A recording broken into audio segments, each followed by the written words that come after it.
எங்கேயும் கூட பாரதிய ஜனதா கட்சி மாண்புமிகு முதலமைச்சர் அவர்கள் அதானியை சந்திச்சாங்கன்னு நாங்க சொல்லல. அதானியை சந்திப்பது குற்றமும் அல்ல. நீங்க அதானிக்கு கான்ட்ராக்ட் கொடுத்திருக்கிறீங்க அப்படிங்கறதா எங்களுடைய கேள்வி முதல்ல இருந்து. ஆனால் இன்று முதலமைச்சர் அவர்களுக்கு நாங்கள் ஒரு கேள்வி கேட்கிறோம். ஏன்னா நீங்க தான் சொன்னீங்க நான் அதானியை சந்திக்கல.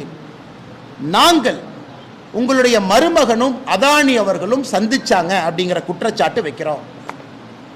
உங்கள் சார்பாக உங்களை சார்ந்திருக்கக்கூடிய ஐஏஎஸ் அதிகாரிகள், பர்சனல் செக்ரட்டரி, பிரைவேட் செக்ரட்டரி, இவர்கள் அதானி நிறுவனத்தை சார்ந்த அதிகாரிகளை சந்திக்கிறாருன்னு சொல்றோம். போன வாரமும் சந்திப்பு நடந்திருக்கு. உங்கள் மருமக சந்திக்கிறாரு, உங்களை சுற்றி இருக்கக்கூடிய அதிகாரிகள் சந்திக்கிறாங்க. இப்போவும் அதானி அவர்களை சந்திப்பது தப்புன்னு நாங்க சொல்ல, நீங்க சொன்னதுக்காக சொல்றோம். ஆனால் உங்களுடைய மருமகன் சந்திக்கிறது நீங்க சந்திக்கிற மாதிரி தானே. உங்க மருமகன் சந்திக்கவே இல்லைன்னு நீங்க சட்டமன்றத்தில் நாளைக்கு சொல்லுவீங்களா? சபரீஷன் அவர்கள் இதுவரை அதானி நிறுவனத்தை சார்ந்த யாரையும் ஒரு லீலா பேலஸ் ஹோட்டல்லையோ அவருடைய வீட்டிலையோ சென்னையில் இன்னொரு இடத்துல சந்திக்கவில்லை என்று சொல்லட்டும், சந்திச்சாரு நாங்கள் ப்ரூஃப் கொடுக்குறோம். அதனால் முதலமைச்சர் அவர்கள் இந்த திசை திருப்புற வேலையை விட்டுட்டு பாரதிய ஜனதா கட்சி அதானின்னு அவருடைய எம்பிக்கெல்லாம் அங்கே போய் கூக்கூரில் இருறாங்க. நாங்கள் தமிழக பாரதிய ஜனதா கட்சி சொல்வது நீங்க அதானி கான்ட்ராக்ட் கொடுத்துருக்கிறீங்க, அது நல்ல விதத்தில் கொடுத்தீங்களா நல்ல விதத்தில் கொடுக்கலையான்னு மக்கள் மன்றத்தில் வைங்க. அதனால் அதானியை சந்திக்கவில்லை என்று மடை மாற்றக்கூடிய முயற்சியை முதலமைச்சர் அவர் கைவிடணும். அவர் சட்டமன்றத்தில் பேசியதற்காக நாளை அவர் கிளாரிஃபை பண்ணட்டும்.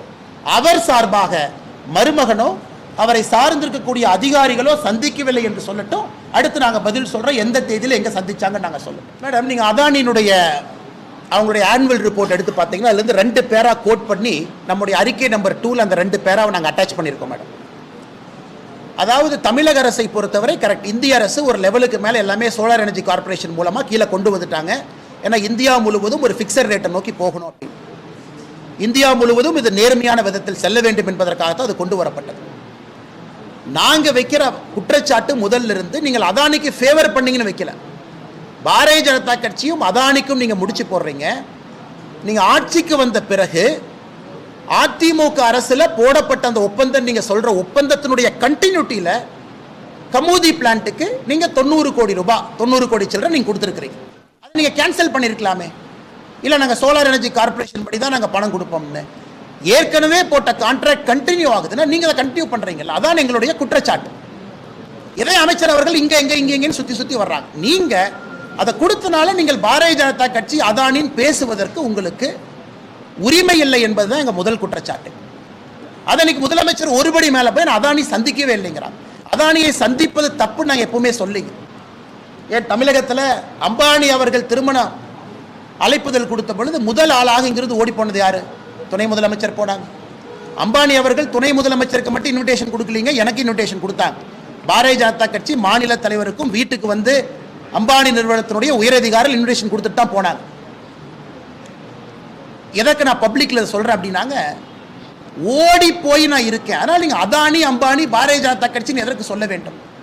ஒருத்தவங்க வருவாங்க, எல்லாத்தையும் பார்ப்பாங்க, பரஸ்பரம் ஒரு நட்பு மெயின்டைன் பண்ணுவாங்க. அந்த வந்தால்தான் ஒரு நாடு வளர்ச்சி அடையும், ஒரு மாநில வளர்ச்சி அடையும். அது தவறு கிடையாது. நீங்க போங்க பாருங்க.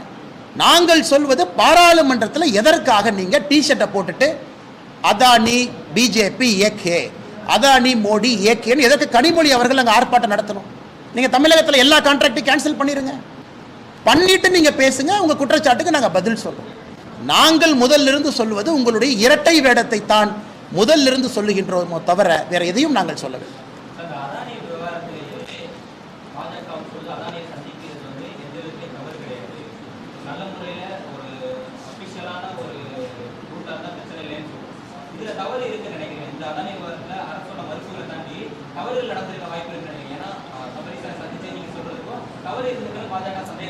ஆனால் தவறு என்கின்ற குற்றச்சாட்டை இப்போ நான் வைக்கலீங்கண்ணா.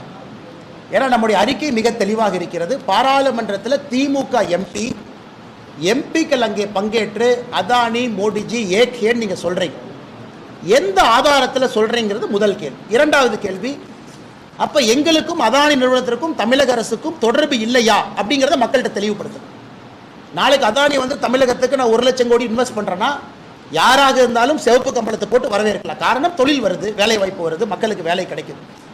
நாங்கள் குற்றச்சாட்டு இதுவரை வைக்கலீங்கன்னா, நாங்கள் சொல்வது இல்லைன்னு நீங்க ஒத்துக்கணும். இல்லை இருக்கு, நீங்க அதானி கொடுத்துருக்கீங்க. அப்படி இருக்கும் பொழுது பாரதிய ஜனதா கட்சி ஆளுகின்ற மாநிலத்தில் அதானி கொடுத்துருக்குறாங்க, அதனால ஃபேவர் பண்றாங்கன்னு நீங்க சொல்ற குற்றச்சாட்டுல எந்த உண்மை இருக்கிறது என்பதுதான் எங்களுடைய தொடர் கேள்வி. ஏன்னா முதலமைச்சர் அவர்கள் நான் அதானி சந்திக்கல அப்படிங்கிறார். நாங்கள் எங்கேயுமே முதலமைச்சர் அவர்கள் அதானியை சந்திச்சாங்க சந்திக்கலின்னு சொல்லவே இல்லை. முதலமைச்சரே வாலண்டியரா வந்து நான் அதானியை சந்திக்கவில்லை என்று நீங்க சொல்றனால, அப்ப உங்களை பொறுத்தவரை அதானியை சந்திக்கிறது தப்புன்னு நீங்களே சட்டமன்றத்தில் உங்களுடைய உள்மனது சொல்லும் பொழுது உங்கள் சார்பாக யாராவது சந்திச்சிருந்தா தப்பு தானே? நீங்க நான் சந்திக்கலின்னு சொல்றீங்க. அதனால் முதலமைச்சருக்கு நாங்கள் வைக்கக்கூடிய கேள்வி, நீங்க சந்திக்கலின்னு சொல்றனால உங்க மருமகன் சந்திக்கலின்னு நீங்க சொல்றீங்களா? மறுபடியும் சொல்றாங்க, நான் சந்திப்பது தவறு கிடையாது. நாளைக்கு அதானி 1 லட்சம் கோடி கொடுக்குறேன்னா சந்திச்சு தான் ஆகணும். மாநிலத்தில் வாங்க பணம் கொடுங்க. நீங்களே வாலண்டியரை ஏன் சந்திக்கலீங்க? அப்ப நான் அதானி வேற நான் வேறன்னு நீங்க சொல்லும் பொழுது உங்க குடும்பத்தில் யாருமே சந்திக்கலையாங்கிறதா எங்களுடைய கேள்வி. 100% சந்திச்சிருக்காங்க. நான் ரூம் நம்பரோட நான் சொல்றேங்கண்ணா, முதலமைச்சர் சட்டமன்றத்தில் இல்லைன்னு சொல்லட்டுங்க.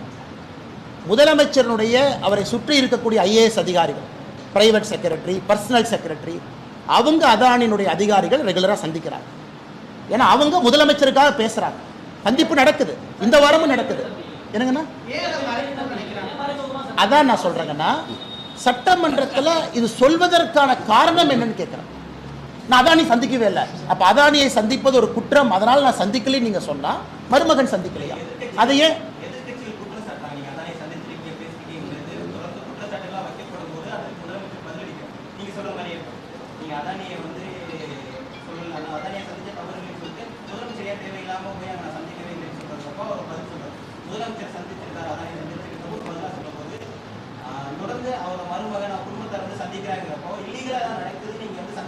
அண்ணா இப்போதைக்கு அதுக்குள்ள நாங்கள் போக விரும்பலைங்கண்ணா.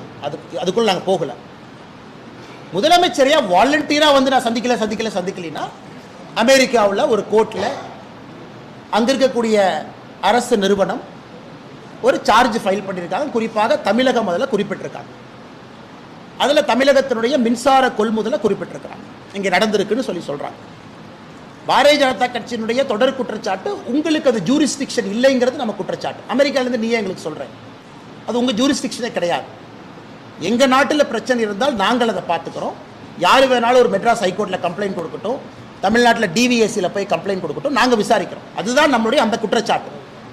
முதலமைச்சர் வாலண்டியராக வந்து இல்லை இல்லை இல்லைன்னு சொல்கிறது தான் நீங்கள் கேட்பது போல் சந்தேகம் எழுதா அப்படின்னு கேட்குறீங்க. நான் முதலமைச்சருக்கு சொல்கிறது, நீங்கள் சட்டமன்றத்தில் மக்கள் மன்றத்தில் நான் சந்திக்கலைன்னு நீங்கள் சொல்கிறீங்க. உங்கள் மருமகன் சந்திச்சிருந்தா அப்போ நீங்கள் குற்றத்தை ஒப்புக்கிட்டுக்கிறீங்க. ஏன்னா நீங்கள் தான் அதை மறைக்க பார்க்குறீங்க. நான் அந்த குற்றங்கிற பாயிண்ட்டுக்கே போலிங்கண்ணா. ஏன்னா தொடர்ந்து டிஐபிஆர் ஸ்டேட்மெண்ட் இஷ்யூ பண்ணுறாங்க. நாங்கள் எந்த கான்ட்ராக்ட் கொடுக்கல, கான்ட்ராக்ட் கொடுத்துருக்கீங்க. அப்படி இருக்கும் பொழுது பாரதிய ஜனதா கட்சியும் அதானியும் உங்களுடைய எம்பிக்கள் பாராளுமன்றத்தில் எதற்காக சம்பந்தப்படுத்தி அமளி தொழிலில் ஈடுபடுகின்றார்கள் என்பதுதான் எங்களுடைய குற்றச்சாட்டு.